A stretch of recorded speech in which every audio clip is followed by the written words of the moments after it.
चला तर पाहूया सी-टी-टी गणित या विषयाची तयारी. तर सर्वात प्रथम तुम्ही सी-टी-टीचा सिलॅबस डाउनलोड करून घ्या. टी-ई-टी आणि सी-टी-टीमध्ये फरक आहे. सिलॅबसमधील सर्व तंतोतंत अभ्यासक्रम हा परीक्षेला विचारला जातो. म्हणून सर्वात प्रथम तुम्ही सिलॅबस डाउनलोड करून घ्या. एक आयताकार पार्क 110 मीटर लंबा तथा 65 मीटर चौड़ा है. इसके अंदर चारों ओर 2.5 मीटर चौड़ा रास्ता है. इस रास्ते पर 2.40 प्रति वर्ग मीटर की दर से रोडी बिछाने का खर्च ज्ञात कीजिए. सी-टी-टी 2026 आपण पाहत आहोत स्टडी देवान चॅनल. तर सर्वात प्रथम असे गणित असेल तर जो काही रास्ता असतो मग तो अंदर से हो या बाहेर से हो तर त्या रास्त्याची तुम्ही दुप्पट किंमत करावी. या ठिकाणी रास्ता 2.5 मीटर चौडा आहे तर त्याची दुप्पट करावी. 5 असेल तर 10, 10 असेल तर 20, 20 असेल तर 40.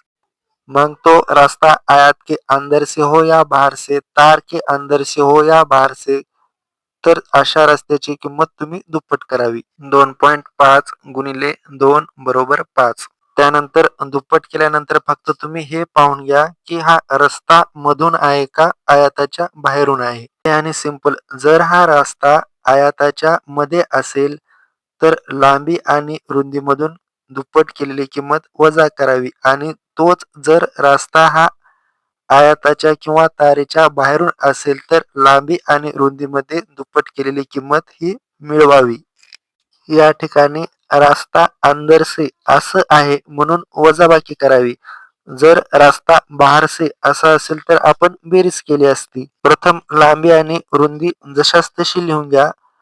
रास्ता अंदर से आहे म्हणून आपण या ठिकाणी वजाबाकी केली. 110 मधून 5 गेले 105 राहिले. 65 मधून 5 गेले 60 राहिले.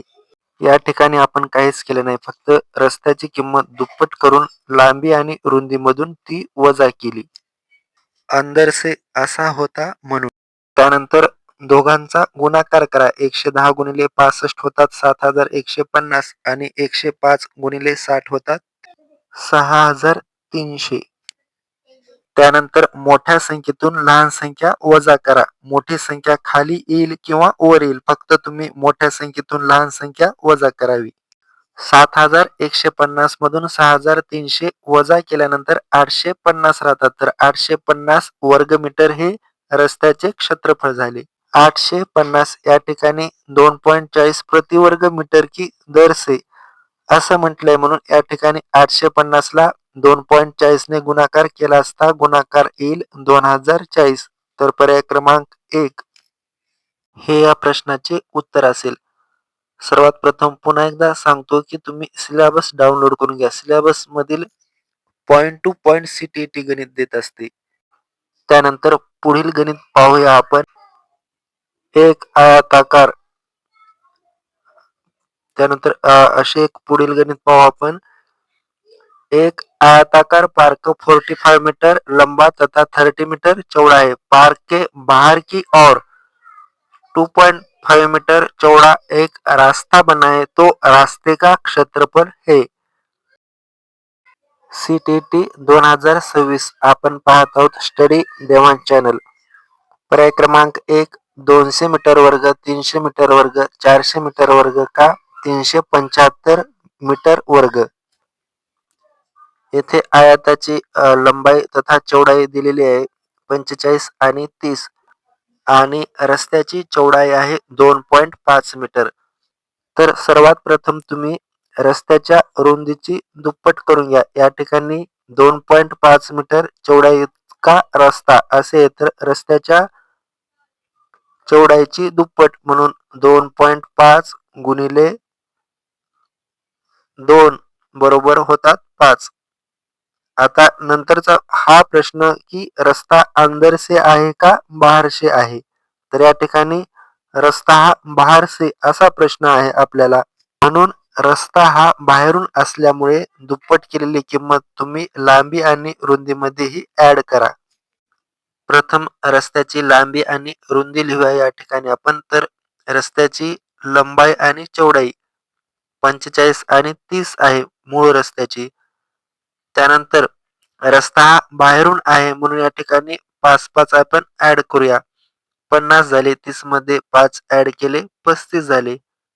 दोन्हीचाही गुणाकार करा. 45 आणि 35 या दोन्हीचा गुणाकार येतो 1350.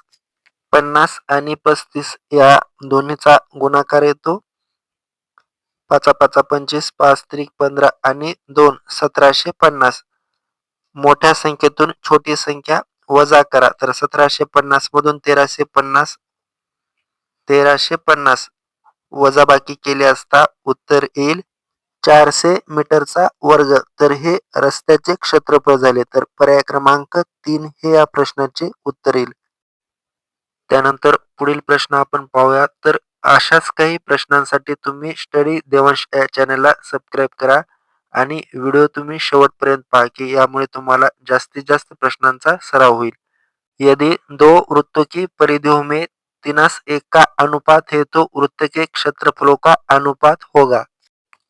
या ठिकाणी परिघाचा रेशो दिलेला आहे आणि क्षेत्रफळाचा रेशो असे विचारलेले आहे. तर आपण पाहत आहोत CTET 2026 परिघाचा रेशो आणि क्षेत्रफळाचा रेशो असे काढा असा प्रश्न असेल तर सरळ सरळ तुम्ही परिघाचा वर्ग करा.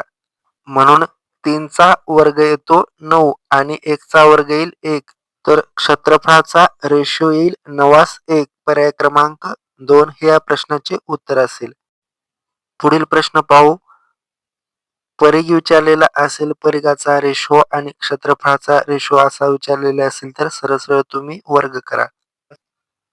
पंचभुज के सभी अंतकोणों का योग ज्ञात कीजिए. CTET 2026 पंचभुज के सभी अंतकोणों का योग ज्ञात कीजिए.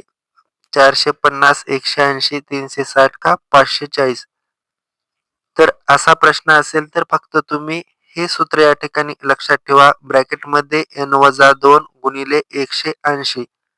मग या ठिकाणी पंचभुज असेल, षटभुज असेल किंवा 4 कोन किंवा 3 कोन, तर या ठिकाणी तुम्ही हाच फॉर्म्युला तुम्ही यूज करा. या ठिकाणी 5 आहेत म्हणून 5 वजा 2 गुणिले 180. 5 मधून 2 गेले 3 राहतात गुणिले 180. 18 त्रिक 54 म्हणजेच 540. पर्याय क्रमांक 4 हे या प्रश्नाचे उत्तर असेल.